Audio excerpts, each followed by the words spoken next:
Hey everyone, welcome back from winter break. The kids are in school and we are back at it. So let's jump right in today and start talking about mom stress and how this impacts our gut, our minerals, our authentic energy state within the cell, and basically everything that needs to come from having a consistent energy output each day as moms. So when we think about the day-to-day trials and tribulations within motherhood and things that we need to navigate and be on point with in order for our kids to be able to handle their own stressors. It's everything from transition times with kids that can be stressful to how are we going to handle all of the day-to-day tasks that are needed to happen. Everything from laundry to cooking meals, not that it's all on moms, but a lot of times most of it's on our shoulders. We have to have really solid energy. Now, what happens this time of the year is that most of us say, all right, my New Year's resolution, I am going to lose this weight this year. I'm going to start this exercise program, and we go hard. We go at it really, really fast. And then all of a sudden, what happens is our bodies can't hang. And when we can't hang and we start having negative reactions from increasing the amount of exercise we're doing, start having depletion patterns or blood sugar roller coaster from cutting calories, or we just can't do it, we need to look deeper. And we need to look at what's going on within the cell, what's happening within the energetic state of the body. And that's where these functional lab tests come in and why I've blended them with my movement coaching practice and why I'm seeing such good results with implementing functional nutrition strategies instead of just assigning a macro count to you and saying, go at it. Because most of us over the age of 40 have numerous things that have happened over the course of our health history and our stress history that have affected the health of our cell, that have impacted how we react every day to everyday stressors, and then what is now impacting our function physiologically. So what I want to share with you today is a couple different things so you can kind of get an idea of what these lab tests entail and what you get out of it. What kind of information do we get, and then how do we utilize this information to put together a game plan, a starting point from which you then implement a protocol over time. And when I say a protocol, it's a floating protocol because initially you may have XYZ strategy, but we find as the body evolves and layers, we peel back like layers of an onion, you're going to see different things occurring. We may need to make tweaks to that protocol, which is why I only work with women for 6 months of a minimum, but most women stay on for either a year or a year and a half until we start to really get everything in place and they feel comfortable with the implementation strategies and they're really feeling like they can navigate their self going forward. So let's dig right in. The first thing I'm going to share with you is the personalized report for a food sensitivity panel. I use food sensitivity testing because it gives us a streamlined approach initially to look at what kind of things is the immune system flagging as issues. These are not IgE reactions, so these are IgG and IgA reactions. The IgE is going to be you're going to the hospital. That's way out of my scope. So these are things that you may not even associate with foods. You get irritable. You have more cravings. Your rings feel tight on your fingers. You have swelling. You get hot, like a flushing, hot in the face, joint pain, muscle pain, winded, rapid heartbeat, fatigue after meals. You don't feel that energized state, or you get really zinged up and then you crash out. That's all food sensitivities. Most of the time we just associate them with gut, but it can happen any of those things. Increased pain during your cycle, constipation, bloating, gas, diarrhea, loose stool, any of those things are things that we typically associate with food sensitivities. But like I said, especially for women, a lot of it is neurological or it's going to be joint or tissue related. And that's where you're going to start seeing those food sensitivities pop up. So let me show you what that looks like. Let's see. All right. Okay. So, my screen. Okay, there we go. So this is looking at both non-reactive and reactive foods. And you can see this woman, she had a lot of non-reactive, and then the reactive ones are the things that her immune system is flagging as issues. And she didn't have a ton, but you can see where big pockets here, like all the grains bothered her, dairy, a couple of the legumes, spices, a couple fruits, some vegetables, and some seafoods. And then I'm going to change so you don't see her name. And I don't think I can log it out on this. Let me cover it. There we go. So she is also reactive to cocoa, so chocolate, as well as egg whites and egg yolks, but all the other proteins are good to go. So what that means is that she will take those foods out for 6 months in most cases, but in some, there's another segment to the test, which I will show you, that gives us a numerical rating in terms of severity of the immune system response. Based off of that rating, then we can start reintroduction strategies, because the ultimate goal is to bring all of those foods back into the picture. Maybe not so much gluten, because this particular client has a lot of history of depression, mental health issues that is very closely related to gluten exposure. And those two, when you have those two in your history, it's best to keep them out. And really in today's society, it's easier to pull out gluten and most grains and do very well with your nutrition strategy and not be lacking in any type of nutrients. So now I'm going to show you her microbiome test. I'm going to show you her summary page. Make sure I get everything out of there. So let me flip this around. All right, so this is Vibrant America's microbiome panel, and this is quite a great, robust panel that you're going to see a lot of good information on. So a couple of key things here, you have a diversity index, and then you have how much of that particular species is located within her microbiome. And you can see hers is quite lacking. So optimal is above 2.5, and you can't really see it on here, but it's shaded in red around the 1.5, so that's a risky range. And then she's at 0.72 for the richness, so how much of that bacteria. This is really important, because if we are lacking in bacterial species, or we have a low count of them in our microbiome, that leaves the door open for bacterial overgrowth, which she has quite a bit of. This proteobacteria is where you're going to see a lot of gram-negative bacteria, so that 14.1 up there is quite strong. And she also is positive for lipopolysaccharides, which is putting off a lot of inflammatory toxins into the system and just triggering a tremendous amount of inflammation. These give us correlative data, so it means that people with irritable bowel disease had the same bacterial pattern that she has, and hormonal issues also are showing up with the bacterial pattern that she has. And then, of course, if we look at SIBO, which she does have a lot of correlating factors of, this is not diagnostic, just correlative.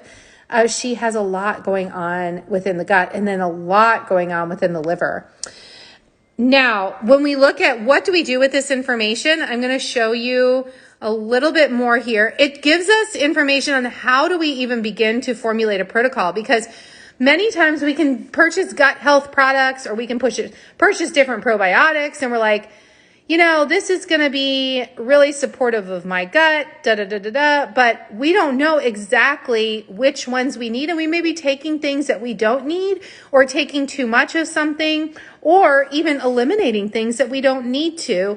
That's why this information is so beneficial, because then you know what to do. And you don't have the expense of wasting resources on trying this guessing game, or trying different things that are unnecessary with common symptoms. Like she has a lot of gas, a lot of bloating. And then across the board, what I see with almost every single woman is weight loss resistance. And that's because the body is under so much stress, or weight gain when there really shouldn't be weight gain, or snappiness, really short-tempered, irritable with everybody. And that's what comes from a disruption within the microbiome, because we know it's so closely related to the brain. So let me flip this around and show you a little bit more information. So this is looking at inflammatory markers, other markers within the gut. Her secretory IgA is very, very high, and that's noted by a lot of the infections that she has going on within the gut, a lot of bacterial overgrowth. And so her immune system is really fired up, and we are going to support that. But we wouldn't know to support that. We may just assign a probiotic if we didn't do this test. And that's why this is so important, because this is the chemical barrier within the gut. Now we know she has leaky gut, and now we know the chemical barrier also is being affected. And then we look at her zonulin. Zonulin is a measure of the tight junction. It affects the tight junctions within the the intestine. And when this is up high, that we know that leaky gut is more likely. Now her zonulin is almost twice the amount that it should be. So we know that she is being impacted by wheat, and she's being impacted by inflammation, and that her gut is in need of some barrier support. Another benefit to this test is looking at her short-chain fatty acids. Now, short-chain fatty acids, especially butyrate, are important for the gut lining itself. And this is most important for supporting bile production. It's also supportive of metabolism in general. She's got low, very, very low short-chain fatty acids in to start with, so coming from a low-fiber diet. And then her butyrate is low on top of it. So this impacts the ability of her body to produce a nice amount of mucus to support the gut barrier itself. Then she has intestinal permeability, and the chemical barrier of the gut is affected as well. These all accumulate together. And when we think about these little things, infections, inflammation, irritation with the system, and then you compound it onto day-to-day stress. She's building a business. She's got 3 kids. She's working. She's stressed. She's trying to eat under X number of calories. She's trying to exercise, but keeps getting injured. It is a perfect storm for disaster zone. And when I show you her HTMA, you're going to realize how these dots all connect into an incredible amount of depletion. And if we go to the standard thought process is, I'm gaining weight, I've gained weight, I'm flabby, I don't like how I feel, I don't like how my clothes fit, and now I'm going to start dropping calories and eat under a certain number of calories, or even better, I'll go keto and eat a lot of fat and protein, or eat a lot of fat and decrease protein, and boom, my microbiome gets even worse, because look at this. So here is just huge amounts of overgrowth of each of these individual bacterial species. And this particular one is associated with SIBO. We would not know she had SIBO unless we ran a SIBO test, but that is not included on this. And with these, especially Streptococcus and Staphylococcus being so elevated, and Clostridium, that is a really big issue, because that impacts the small intestine. And all of these bacteria are not supposed to be overgrown within the small intestine. They should be present, but not overgrown. And on every panel, you're going to see this Lactobacillus casei is deficient. It's undergrown. It should be over 10. Now, this is also contributing to an overgrowth dysbiosis within the gut. Remember earlier I told you that I'm just kind of flipping, but she had a lot of undergrowth, which allows, it's like bare patches in the lawn, allows for the neighbor's weeds to blow in and set up shop. And that causes all of this overgrowth within the gut. When that happens, then we get all kinds of disruption, a dysbiotic pattern. You may have heard that word before, within the microbiome. And when that happens, then you have to clear that out. It doesn't just magically go away. In most clients, I will do a crowd out strategy. So we will bring in supportive herbs, supportive bacteria, not necessarily come in with an antimicrobial, but in her case, and what I'm going to show you right now, we're going to do the antimicrobial. So let me show you. So this is her liver health markers. Now we know the liver is one of the primary sources of detoxification. She has got all of these bacterial species that are correlative to liver cirrhosis. Now, she does not have liver cirrhosis, but we can see with the star rating here, and especially with the amount of overgrowth that is present in some of these gram-negative bacteria, and the research that's correlated with liver cirrhosis, we need to get this under wraps. That, along with her SIBO and having all of these markers overgrown, is massive to correlating to her symptoms of why she just cannot get a handle on her health, why her energy is always so low. She feels like she needs just a little something, a little bit of sugar after meals, and sometimes her meal is primarily composed of sugar. And it's not necessarily, she's not sitting there eating like M&Ms all day. It's healthier choices of sugar, but it's a lot of it. And it's contributing to this massive overgrowth. So what do we do? What kind of nutritional strategy are we going to implement? Well, her nutrition strategy is going to be developed based on these test results. It's not because it's going to help her lose weight. This has to be addressed first before the body will even be able to think about shedding any kind of weight. So let me flip and I'll show you her HTMA test. And the HTMA test is, again, the hair tissue mineral analysis. And the benefit of having this test is going to show us how we are responding to stress over the last 3 months. So when I talk to clients about their hair tissue mineral test, we're looking at the health of the cell and the health of your stress response. Now, when you see this, you'll understand her digestion has been affected, right? She's got intestinal permeability.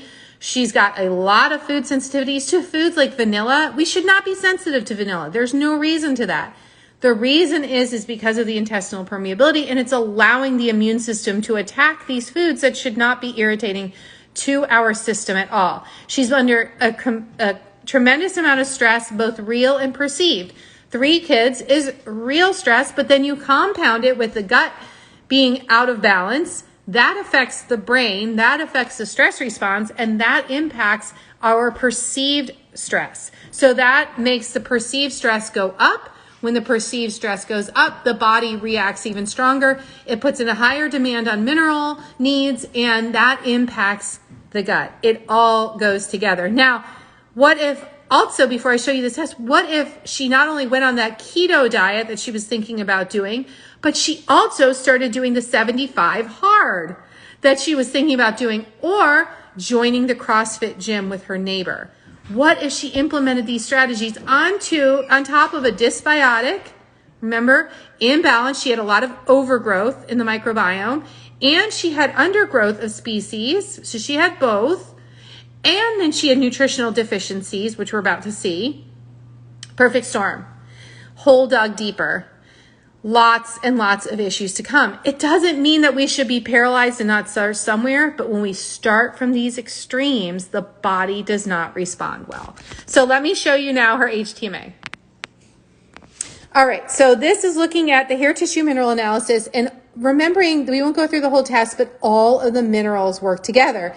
And when we look at the first HTMA, we primarily look at these first 4 minerals. Now, this is a retest with her right here. And we can see that calcium, magnesium, sodium, and potassium, she is in a 4 lows pattern. So she went from being not in a 4 lows pattern to dropping down even lower.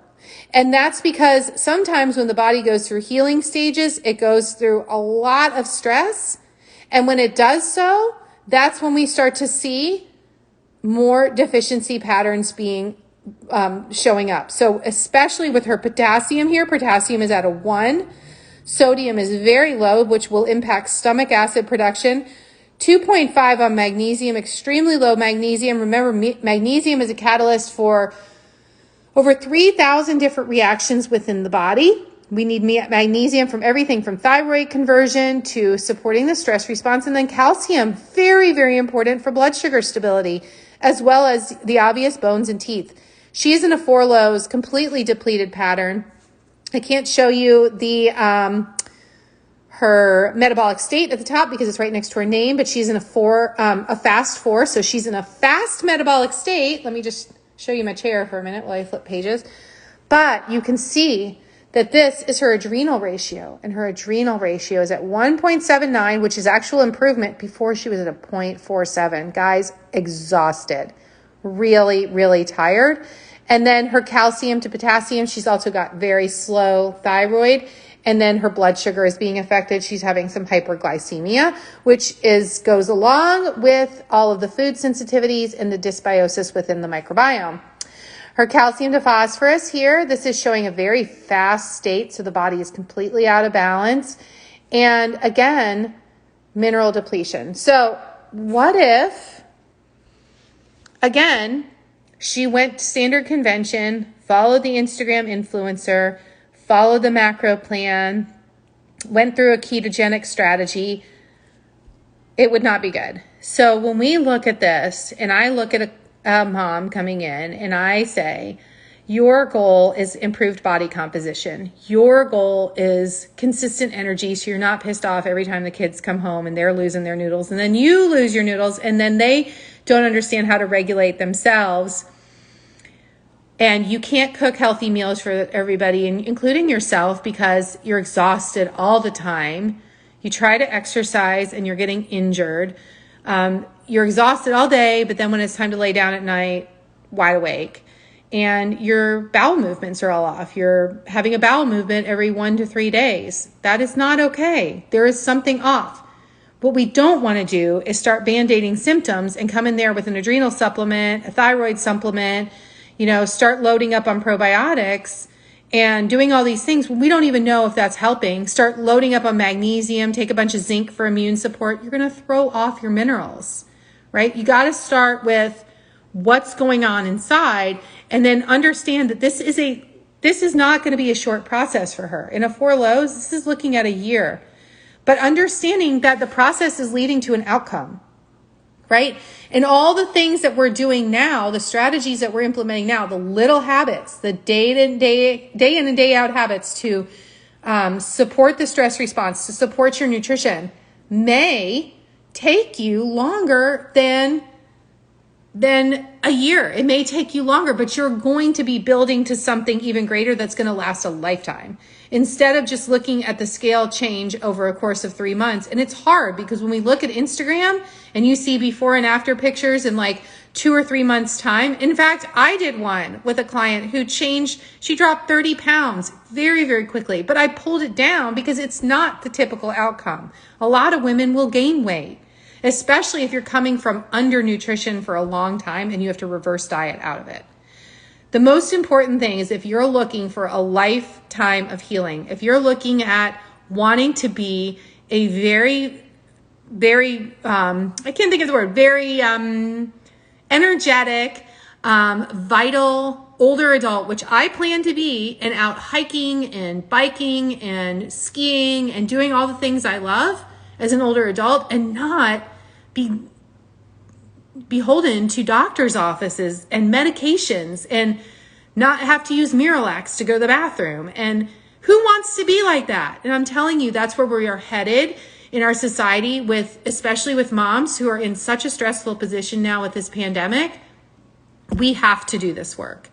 And even if you're going to start with movement strategies, start there. But the biggest thing is start below your threshold and then continue building. Because if you start up here, if you've not been walking consistently and you decide you're going to start like doing boot camp 5 days a week, or you're going to do some extreme diet or start intermittent fasting, please don't.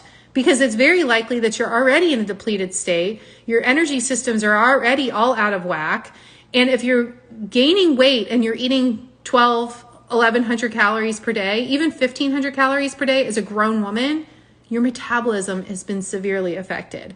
And it takes time to dig out of that, and likely your microbiome as well. But it's not all doom and gloom. You totally can reverse it. And I know that because I work with women who were at a place where they were being diagnosed with disease states, but their symptoms were red flags. And instead of band-aiding symptoms, like I was starting to say, with adrenal supplements and magnesium and suppositories, all of those things, look at what those symptoms are telling us about the body, because the body relies on symptoms to share information. You take that information and you implement a strategy and you stay consistent with it. It's not something that you do only when it's convenient, because this kind of work is not about convenience. It's about putting in the effort to obtain the outcome that you desire, which is why I only work with women who are at a point where they're ready to make those consistent changes, which is why I get such good results with every single client, because it's not rocket science. There's no magic sauce to this. It's how the body works. And when you put in the work, you get the results, and you own those results for the rest of your life.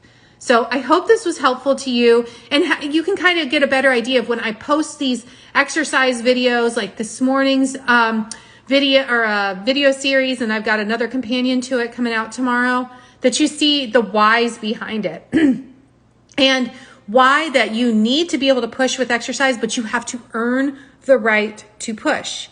If you're coming in an energetic state where every day after lunch, your day is done, or you need some sort of caffeine to pick you up for the rest of the day, you have not earned the right to wake up, run 3 miles, intermittent fast until 11 a.m., and then decide you're going to do a second workout later. And you certainly haven't earned the right to start some extreme exercise program, because you're going to make it worse for yourself. You have to earn the right for smartly programmed intensity. And that's what we need as women over the age of 40 who want to be strong, energetic, capable for the remainder of our lives, not just to fit into such and such outfit this summer, right? Okay, so I hope you're vibing with this, because this is what I'm all about. If you do have any questions, don't ever hesitate to reach out. I answer all my DMs personally. Hey, Sabrina. And I'm happy to support you with any questions. And if you're interested in coaching, let me know. I've got some spots opening for this spring, but it's important to get on Discovery Call now so you can reserve that spot for yourself. Okay. All right. Back to work. Hope you guys have a good rest of the day, and I'll talk to you soon. Bye-bye.